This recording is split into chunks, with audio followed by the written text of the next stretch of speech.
Hi, my name is Abby. I'm in the 4th out of 6 terms in the Women's Health NP program here at University of Cincinnati.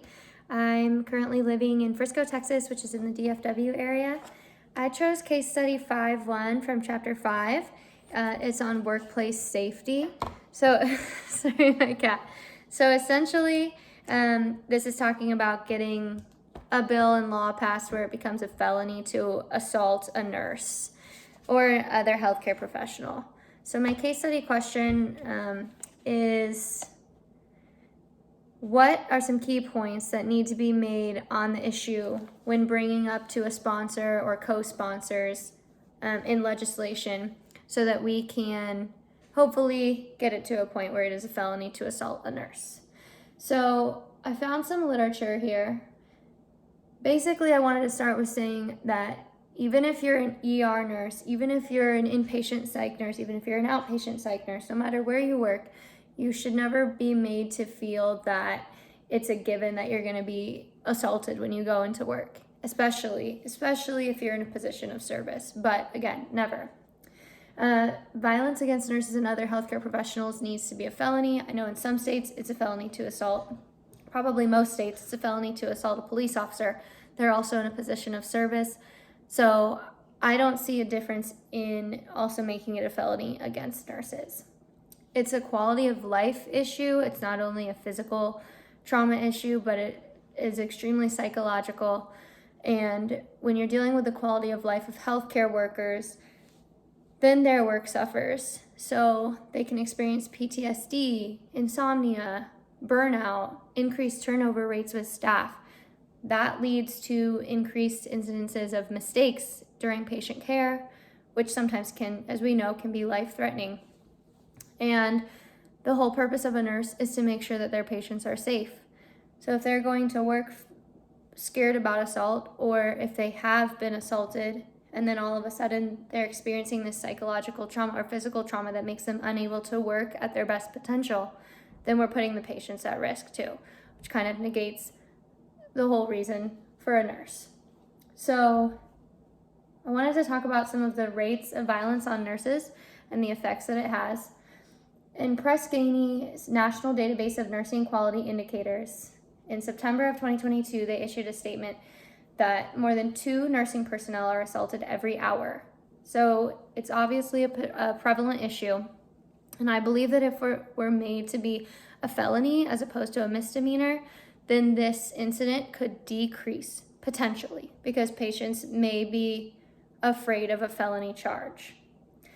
Also, the National Institute for Occupational Safety and Health states that the highest risks of violence are in psychiatric departments, which people who work in those departments, they're at risk every single shift, days, nights, evenings, mornings. ERs, same with those nurses, they're at risk every single shift because the ER is always open. Waiting rooms, every single shift in the ER, every single day at the doctor's office. Geriatric wings, every single shift at long-term care facilities. Meal times, which is multiple times per day.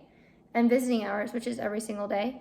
And another risk factor for workplace violence is understaffing, which we all know as nurses and soon to be advanced practice nurses, how prevalent the understaffing issue is across the nation.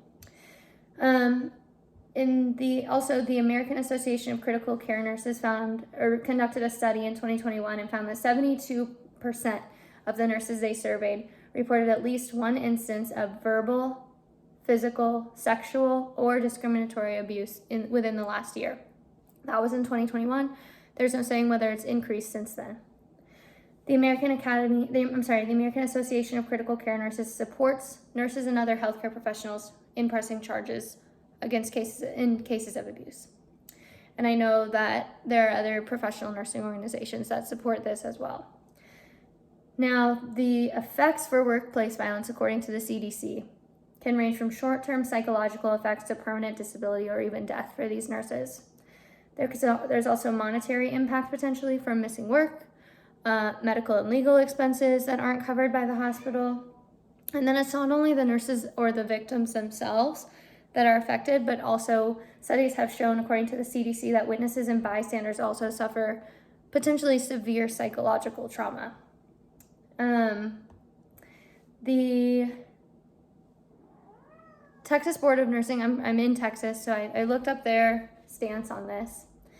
They had a quote stating that the workplace norms of incivility and bullying may progress to threats of workplace violence. So basically what that's saying is what may seem less significant, like verbal abuse and bullying in the workplace, can easily progress to something that's more severe, like physical violence and assault.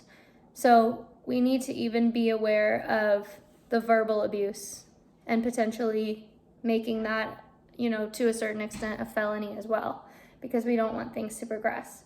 Recently in Dallas, in a hospital probably 40 minutes from me, you guys probably might have heard this story. There was, on a mom-baby unit, a perpetrator came in to visit the mother of his child, had a gun, assaulted her with the butt of the gun. The nurse came in to see what was happening. She heard some commotion. He shot and killed her. And then I believe it was a social worker that came in behind her, and he also shot and killed her. So we recently had, a moment of silence and a meeting about that, since it was so close to our hospital. And it really hits you at a different level when you're so close to it. So it's just something that we definitely need to avoid, and making it a felony can, I hope, decrease these rates.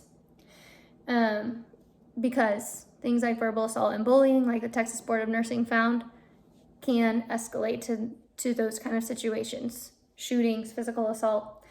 I know that New York and Texas, at least, are already taking action towards this. The New York State Penal Code 12005, called the NURS Felony Assault Law, states that assault in the second degree allows felony charges instead of misdemeanor charges to be brought against someone who acts with intent to cause physical injury to a registered nurse or licensed practical nurse while such employee is performing an assigned duty. And then also Texas passed a law in 2013 making assault on emergency medical personnel a felony. And that I found on the KBTX3 news website. And I have found some other backups as well that I'll post under my video. And I've run out of time. Thank you. Thanks for watching.